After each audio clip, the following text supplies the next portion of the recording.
听到叶晨的问题，段立业摇头说道：“我也不知道虎贲营在哪里。我当年去虎贲营的时候，是在昏迷的状态下被带过去的，离开的时候也是昏迷的状态下被带出来。而且虎贲营的驻地与死士驻地没什么区别，全是地下建筑，甚至堪称是一座地下城市。而我们这些虎贲营的学生，全部生活在这个地下城市的最底层。我在虎贲营20年，不曾见过太阳，也不曾见过月亮。”叶晨有些骇然地问道：“20年时间不见天日，死士没有选择我倒是可以理解，你们这些有选择权的，到了那里发现是暗无天日的生活，难道不会反抗或者逃走吗？”“怎么会？”段立业不假思索地脱口说道：“在虎贲营的20年，几乎弹指一挥间，每一分每一秒都过得无比充实。在那里的20年，我从8星武者突破到明镜大圆满，又从明镜大圆满跨入暗境1重天，接着是2重天、3重天。我这一生85载，在虎贲营那20年，才是人生最充实的20年。”叶晨没想到，段立业看着不过60出头，但实际竟然已经85岁。不过，段立业毕竟是暗境高手，暗境高手的自然寿命都在120-130岁以上，所以他看起来比实际年纪要年轻一些，倒也合情合理。这时，段立业提及虎贲营，一脸遗憾地说道：“我到现在还在惋惜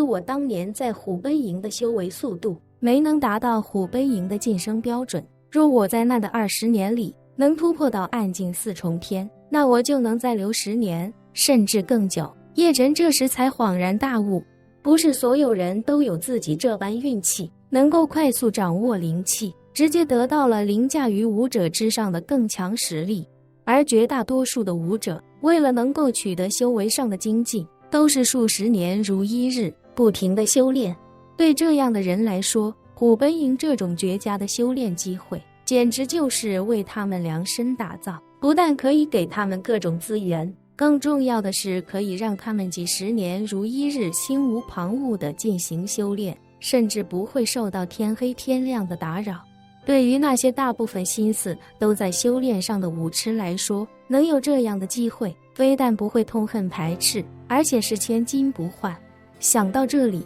叶晨忽然想起李亚林利用地震来定位547驻地的方法，于是他问段立业：“你在虎贲营的20年里，有没有经历过地震或者海啸？”“地震、海啸？”段立业摇了摇头：“我没有印象。在虎贲营，我们绝大多数的时间都是在修炼，对周遭的事情几乎没什么关注，所以没什么相关的记忆。”叶晨听到这里，心中不禁有些失望。他自然清楚，段立业已经被自己下了心理暗示，绝不可能有任何隐瞒。而段立业没有关于地震海啸的印象，有可能是他所在的地方确实没经历过地震和海啸，但也有可能是经历了，但他并不记得。毕竟他和547不一样，547在死士驻地的每一天都在想办法确认外界的信息，或者想办法记录时间，而且没有一刻不在想着如何逃出升天。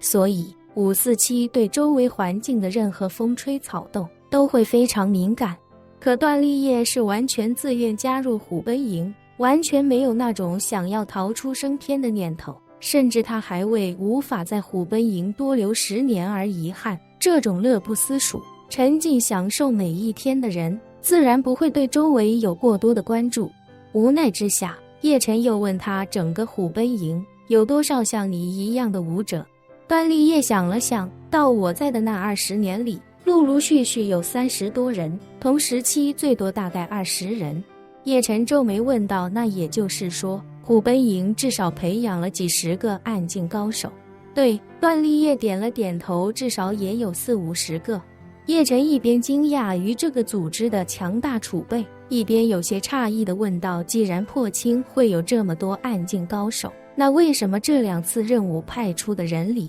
却没有一个达到暗境呢？”段立业解释道：“暗境高手虽然很多，但至少有1半以上的人都被编入神机营了，据说都会安排在组织的核心基地效力，剩下的有一部分会编入锦衣卫，一部分则分配给五军都督府。平均到每个都督府的暗境高手，其实也就只有寥寥几个人，而每个都督府的都督也都会将暗境高手尽量留在自己身边做贴身侍卫，只会将1、2人定为特使，像我这样外出执行各种任务，所以总体上暗境高手是不够用的。叶晨听到这里，心中已是一片骇然，知道这组织实力很强，但没想到比自己想象中还要强。随即他定了定神，问段立业那锦衣卫又是什么编制。段立业道，锦衣卫虽不在英主身边效力，但直接受英主调遣，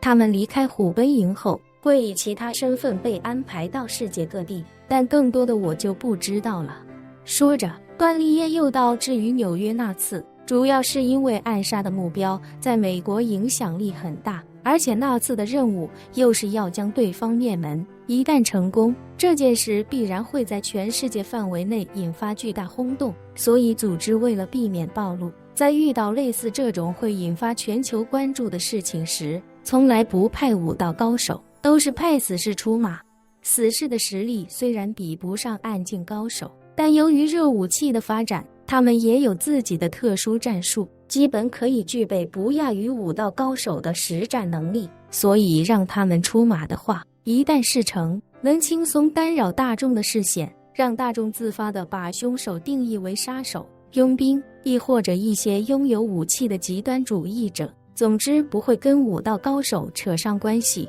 如此也不会让组织有暴露的风险。说着，段立业又道，至于北欧那次确实比较突然，那次是忽然得到的情报，出发之前只有几个小时的准备时间，刚好当时我们有架飞机在塞浦路斯，所以组织就派了那里的骁骑卫易容前往。而且组织得到的情报也有些偏差，情报是目标人物身边一名随从发出来的，他在情报里说，他们中实力最高的也只不过是5星武者的水平，而且还仅有1人，8名骁骑卫的实力，就算是8名5星武者也不可能是他们的对手，再加上敌明我暗，根本不可能失败，所以就派了他们过去，没想到竟然一死期失踪。叶晨想到林婉儿，又想到林婉儿给自己的那枚戒指，追问段立业，北欧那次你知道多少？那个林婉儿究竟是什么来头？你知道吗？段立业摇头道，我不知道什么林婉儿，至于北欧那次，我只知道那是英主点名要的人，这在我加入组织这么多年时间里，还是第一次遇到，至于其他的，我就不清楚了。本期视频结束，欢迎订阅我的频道，这样就不会错过精彩内容。